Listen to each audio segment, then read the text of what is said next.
Don't bring your grandma just because you're single. Laughed my boss, Steve, rudely. His behavior and words were incredibly offensive. Even when I or Steve's wife told him to stop, he just mocked, "Don't bring an old lady because you're single," laughing obnoxiously. I was thinking about how to respond to him.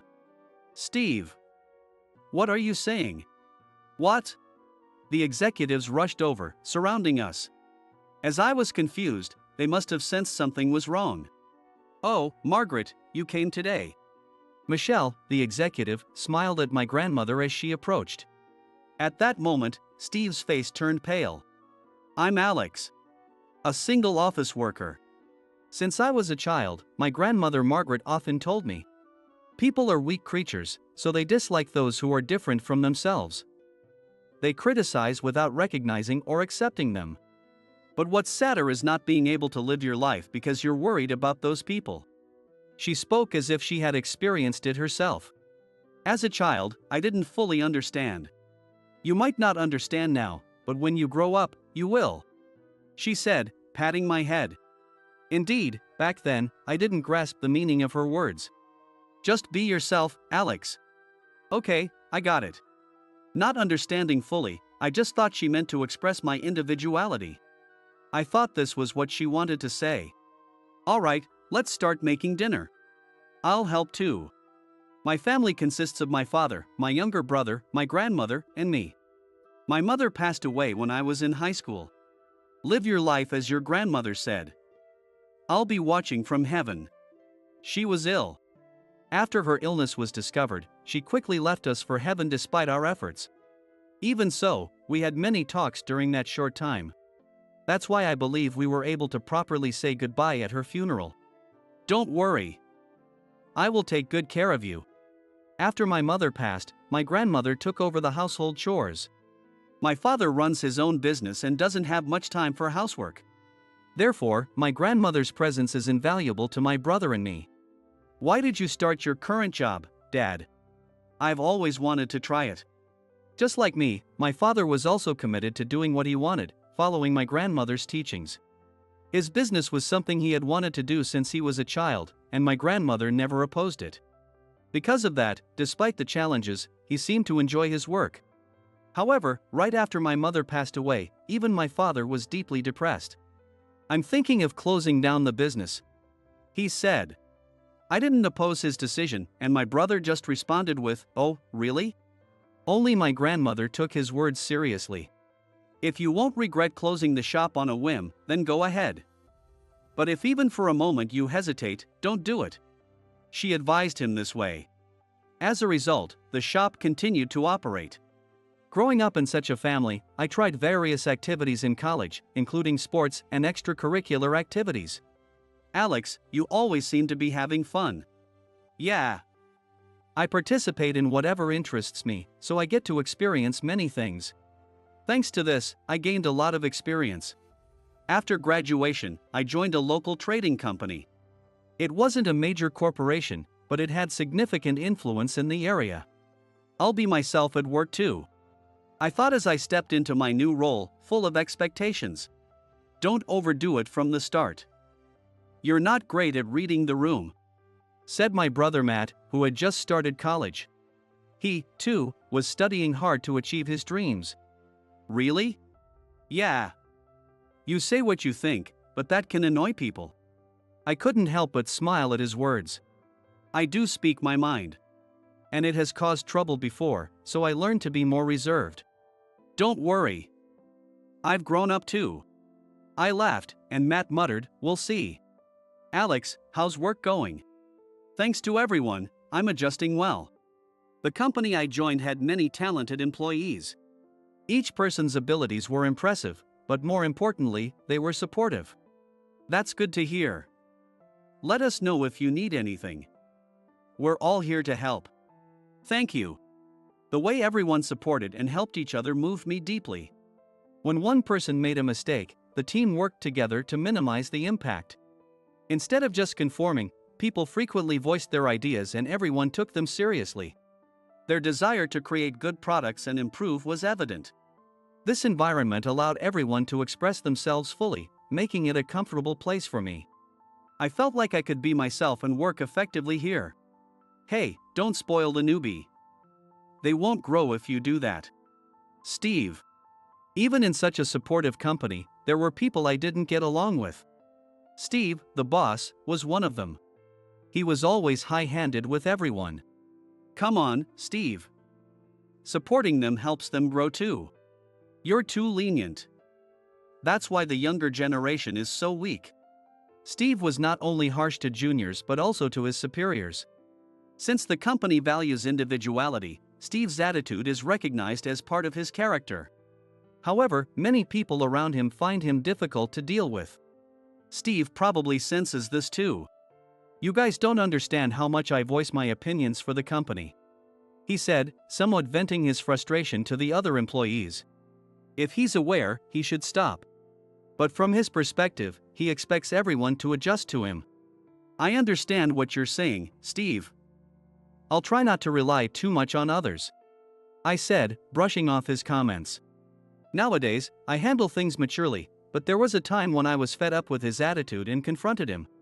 The trigger wasn't significant. Not being able to greet your superiors. What kind of upbringing did you have?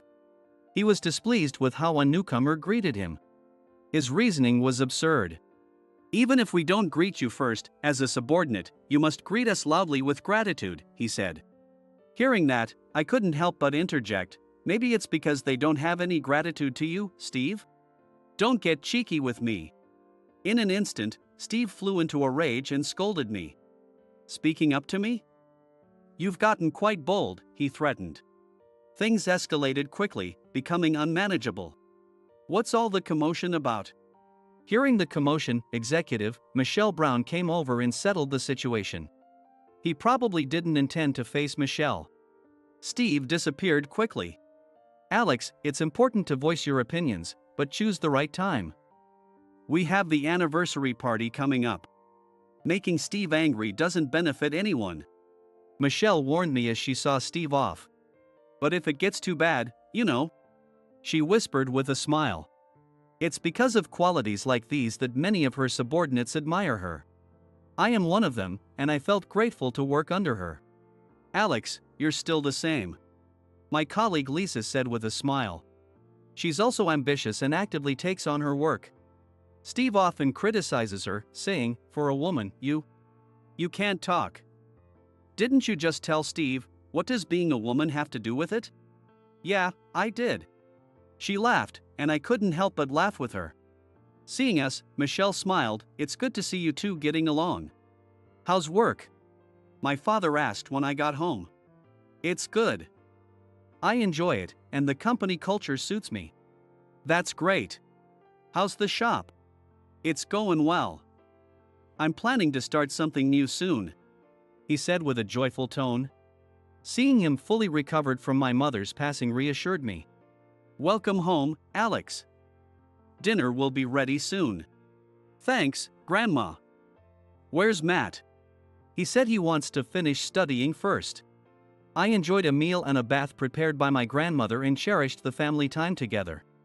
A few days later, the company held its anniversary party. It's nerve-wracking to have it in such a big hotel. It's customary for the anniversary party to be held in a grand hotel. Despite being only about half a century old, the company has grown significantly. And the party is popular because all attendees can eat and drink on the company's dime. Lots of people are here. Looks like Michelle's husband is here too. Employees can bring their spouses to the event. Sure enough, Michelle was enjoying the dinner with her dashing husband. Are you sure it's okay for me to be here? Of course. I don't have a girlfriend, and it's lonely to attend alone.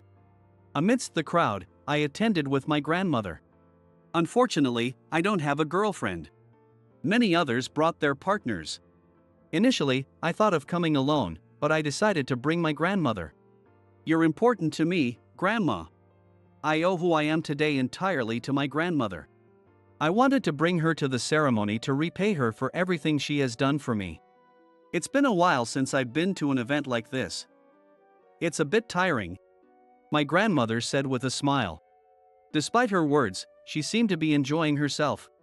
Well, it's a special occasion, so have fun. I responded with a smile.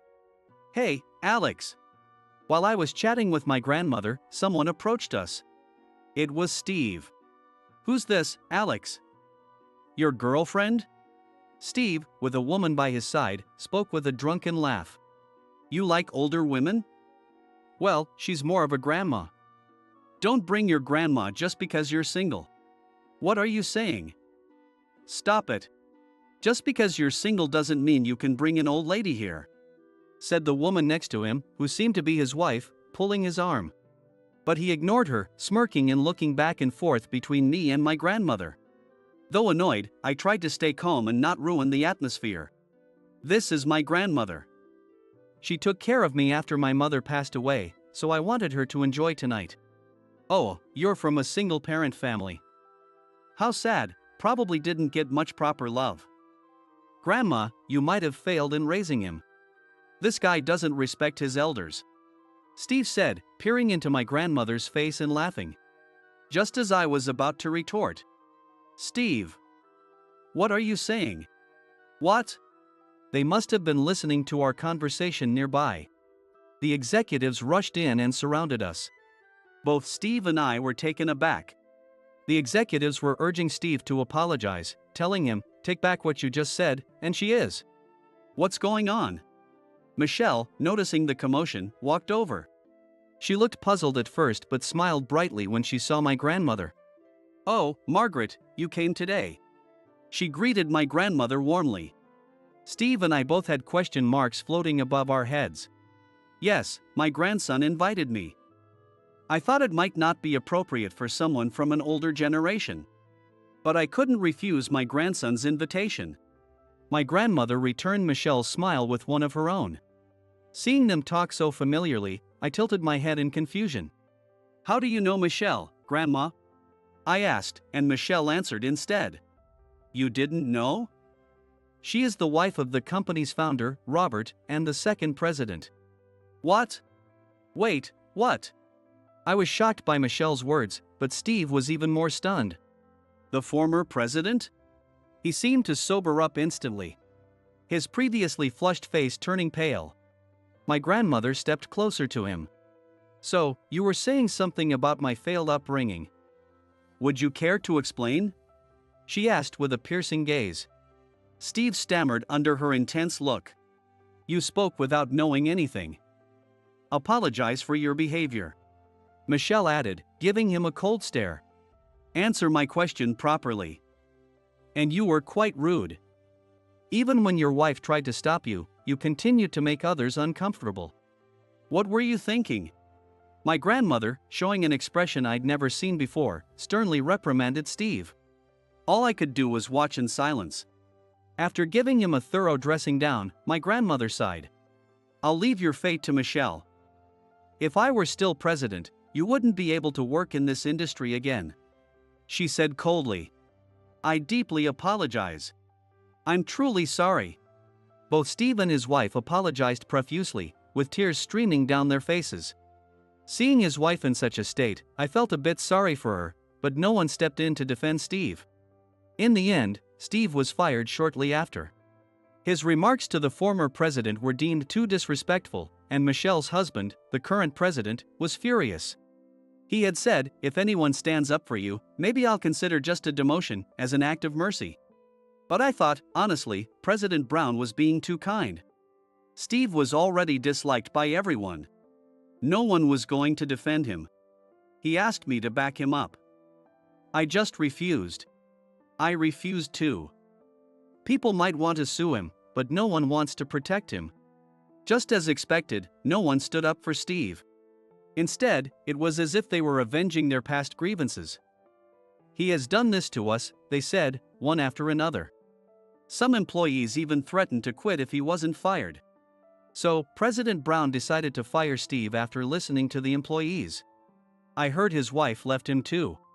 Rumor had it that his wife left him. Well, she seemed like a sensible person, so it was no surprise she didn't want to stay with him. So, what's Steve doing now? He's working day-to-day jobs, just scraping by. According to a senior colleague, someone spotted Steve doing traffic control. Steve even reached out to former colleagues asking for help. But everyone ignored him and blocked his number. I just hope he's not causing trouble for his new coworkers. I muttered, then got back to work. By the way, what did Grandma mean by what she said? I wondered after the anniversary party ended. Why didn't you tell me? I asked my grandmother.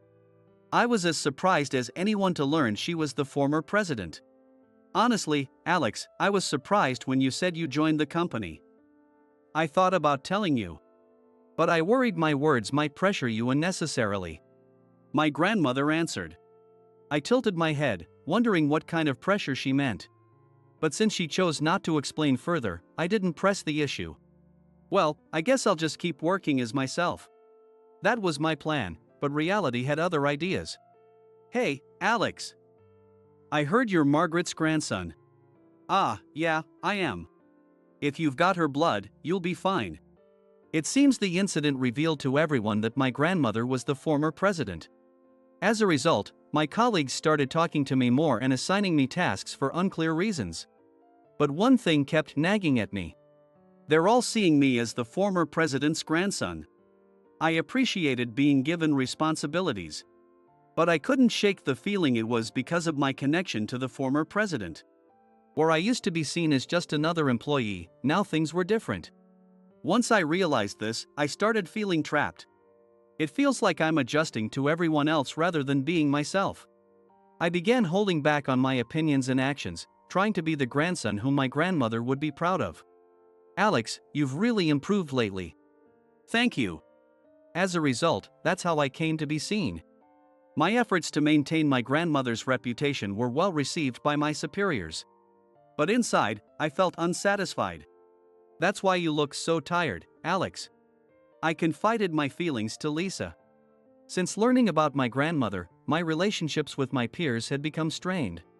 They were probably cautious because of my connection to the former president. But Lisa, who continued to talk to me like before, was a great comfort. Honestly, it's hard to approach you now, and working with you has become difficult.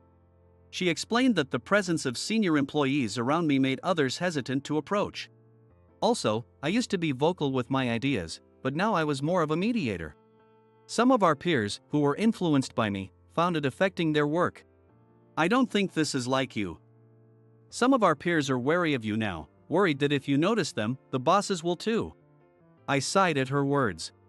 Alex, I'd like you to lead the next project. Yes, sure. By this time, I was often chosen as a project leader. I led many projects. If it's Alex, it'll be fine. Yeah, he's Margaret's grandson, after all. That being said, it wasn't my voluntary decision to participate, it was largely due to recommendations from others. They seemed to think, if he's the grandson of the predecessor, it should be fine to entrust him with it. While I appreciated the trust, it was all because I was the former president's grandson.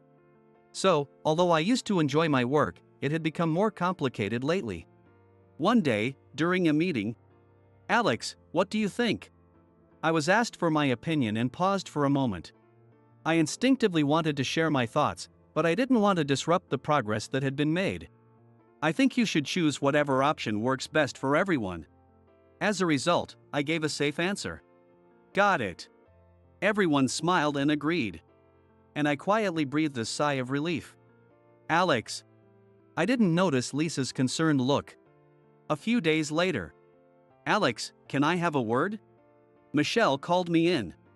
I hadn't caused any issues like the one with Steve, and the projects were progressing smoothly. So I was puzzled about why I was being called in.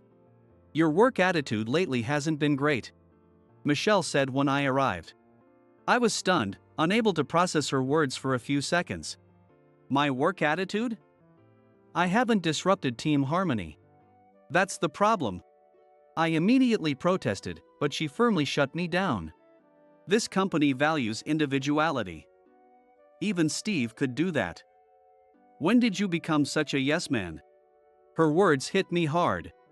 I realized that I had been giving safe, generic responses lately, like, if everyone agrees, that's fine. You understand now, don't you? We understand your position, but think more for the future. I nodded at Michelle's words. Reflecting on her advice, I went home. How was your day? Hi, Grandma. I wonder if I did something unnecessary. My grandmother greeted me and immediately sensed my inner turmoil. Just from that, she seemed to realize I was troubled.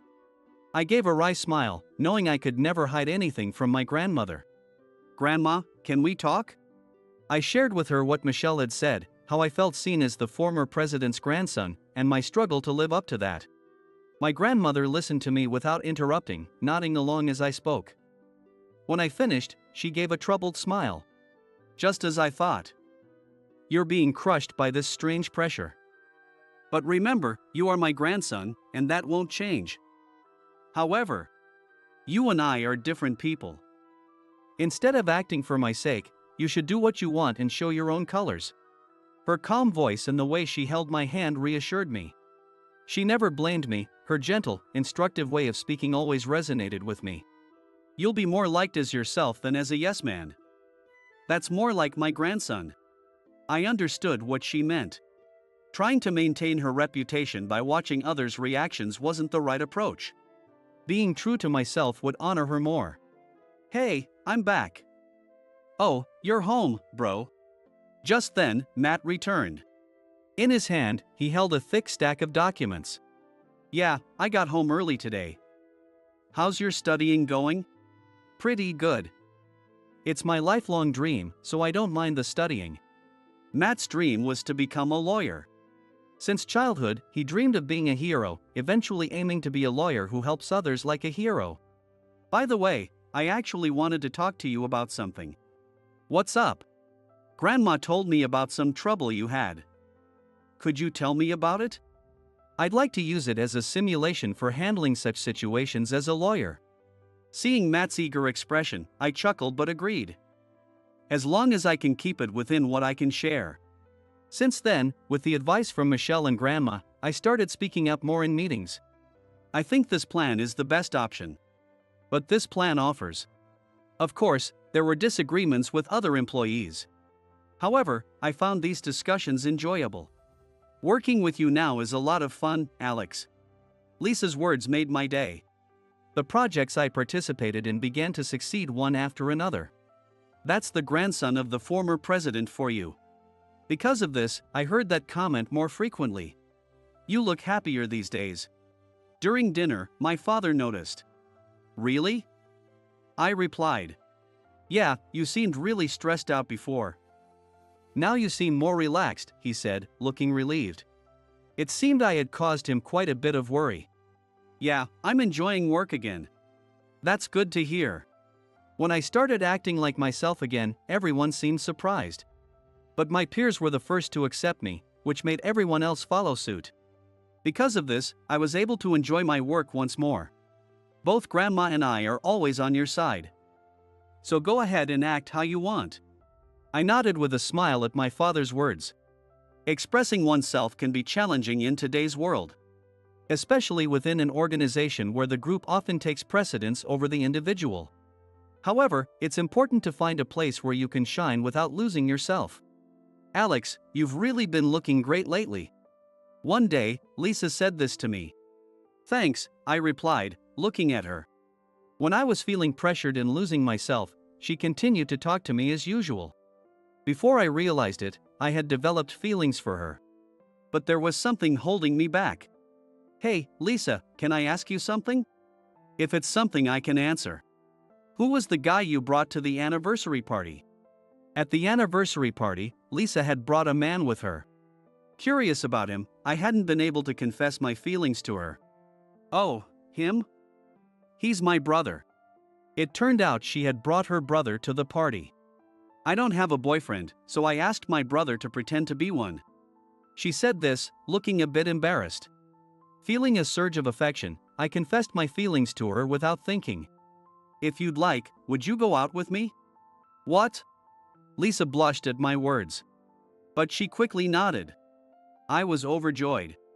I decided that from now on, I would live true to myself, together with her.